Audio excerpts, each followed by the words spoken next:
Right, it's time to fix Bob's steaming issues once and for all. So you can see this is the heater box. It now has a brand new heater matrix installed inside there. So I'll show you what I did and how I got the old one out, put the new one in and secured it so it's not rattling. So you'll see that now.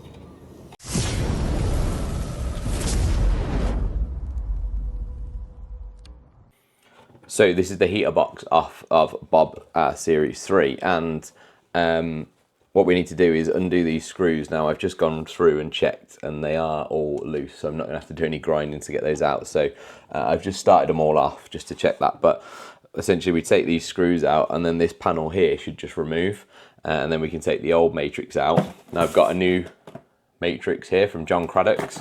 Part number at Craddock's is JC43 if you're after a matrix, and you can see there we've got a nice new matrix.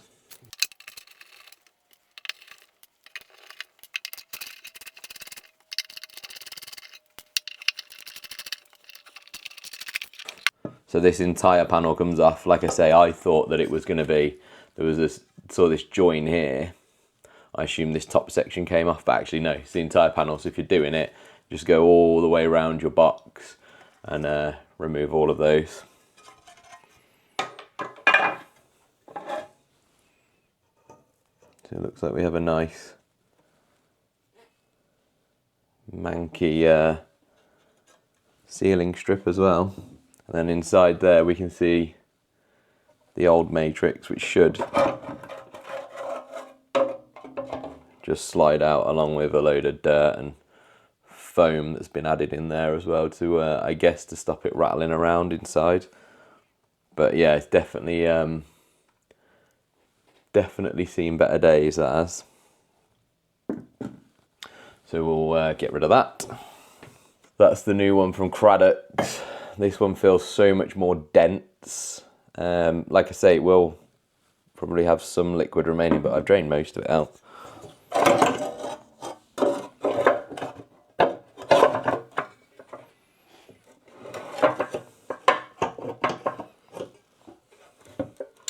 And there we go, so that is the new matrix inside the heater box. You can see it in there, it looks a lot nicer than the old one did.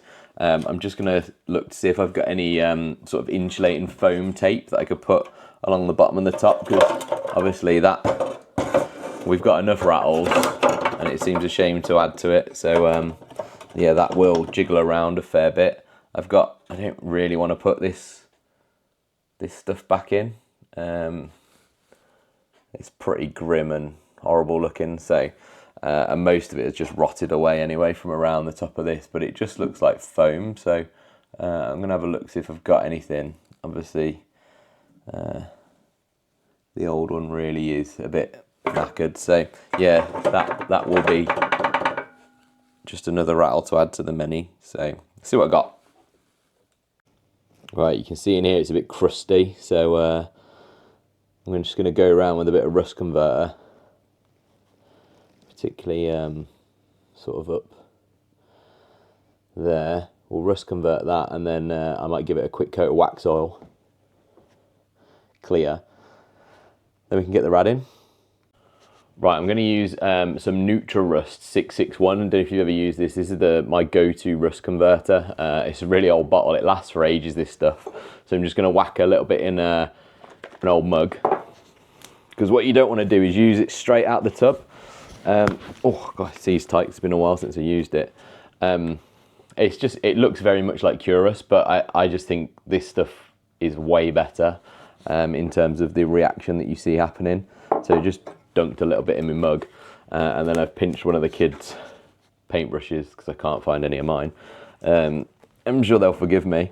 But yeah, sorry, you don't want to be dunking straight into your tub, because the chemical reaction then occurs in here and it just renders the rest of your tub absolutely useless. So always make sure you're pouring out your Curust or whatever you're using. This is Nutra-Rust 661 into a different receptacle, and then you can just brush it on like you normally would. So I'm going to try and get all these real crusty looking bits in here so we can neutralize any rust that's happening, and the worst is kind of around this area here.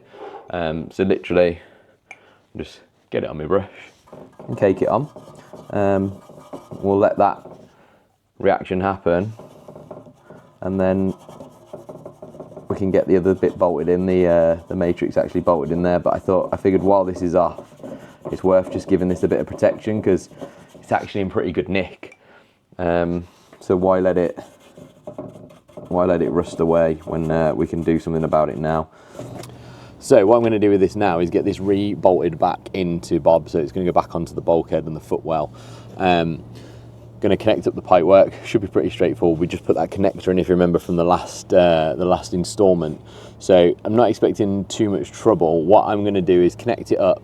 I might prime the matrix with some coolant, so that then once we connect it up, there's not too many airlocks. But my plan is to jack the front up anyway, get him running, open up the rad cap, give the pipes a few squeezes, and try and get any air out that's in the system that's been introduced as a result of me doing this. But other than that, it should be quite straightforward. So let's get it on, and we can trial him out and see if we get some heat in the cab.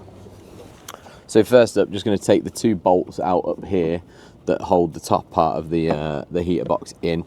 I put them in there just so I didn't lose them.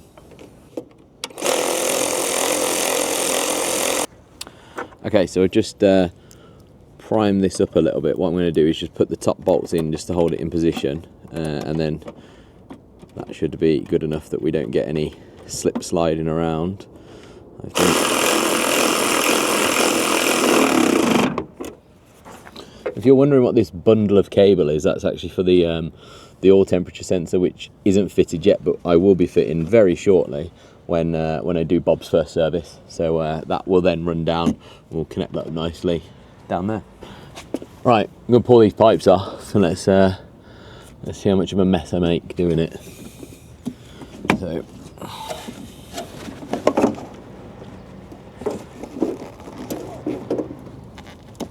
Doesn't help, it's bloody freezing today.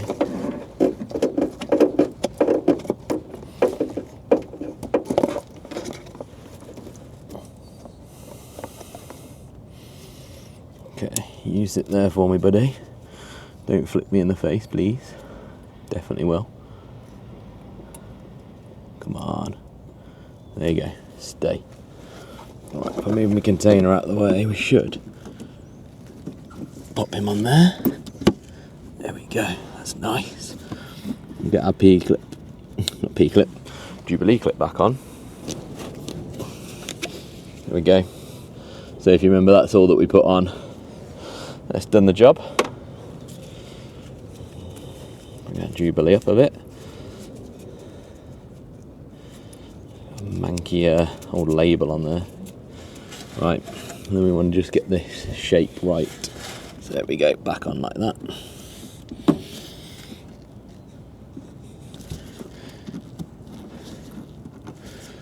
Looks good. Okay, that's good. We're in. All I've got to do is put the I've got to tighten this pipe up, and then I've got to put the 2 bolts down through the footwell as well. So we'll see if my little trick with the Nipex works again, and hopefully that's that done. Quite a few other little jobs to get done on Bob, but this would be a nice one just to close off then, and it's sorted, and I can get some heat back in the cab, because when we had that snow, it was frosty.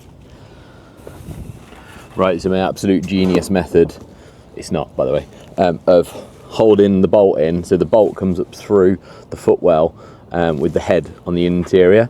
So in order to hold it there, because I don't have a number 2, I just used a bit of duct tape on the inside just to hold it on. Whilst this is Duck brand, isn't very tacky, so it shouldn't pull the paint off. But if you are worried, just use a low tack masking tape or whatever if you're going to try it out yourself. But yeah, so that'll just hold that bolt in place just while I get the washers on, and then can start tightening this up, and then I can try my my little Nipex method again on here.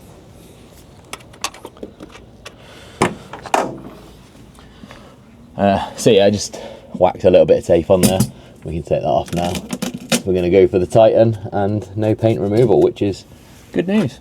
There we go. That's got it. When you get on the nut is the problem.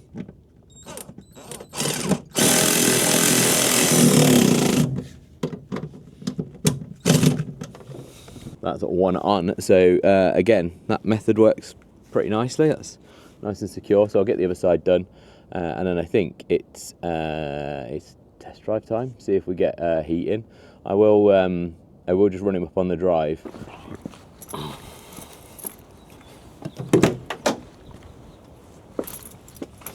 Oh, Land Rover problems. We have a little pond going on. I mean, I say little.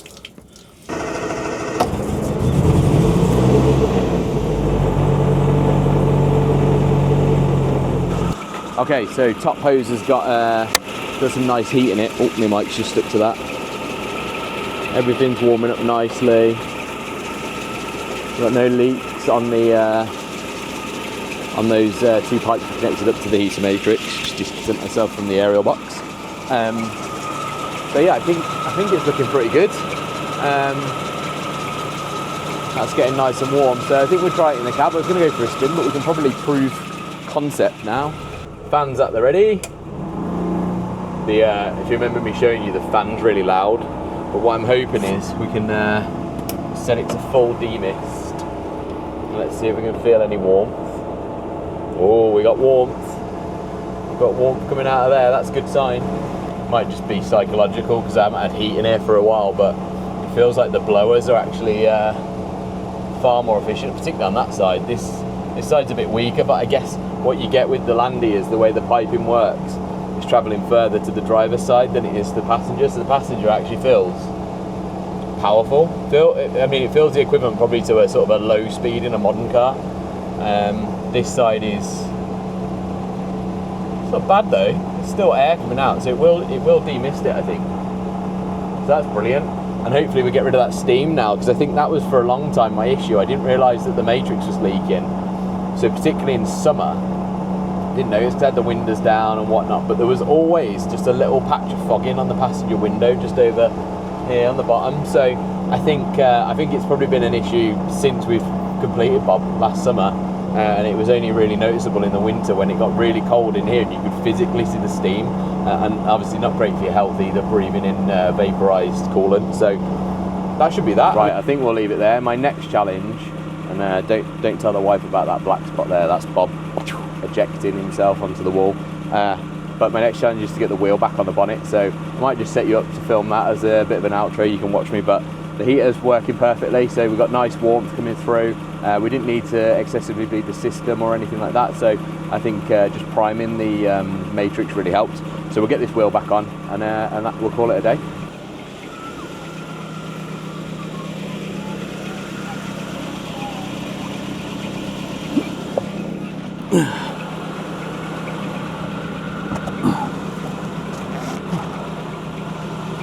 It's a big old beastie, this. I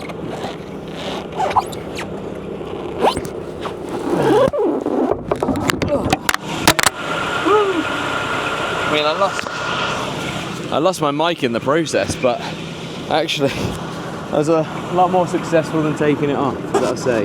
The spike in the middle is looking a little bit wonky, so I didn't know if when I took it off, I think it was a little bit brutal, because that off is harder because you've got to lift it off of the spike. I'm sure there's a method to it, but I haven't found said method yet. Perfect. Looking back to his brilliant self. Catch you in the next one.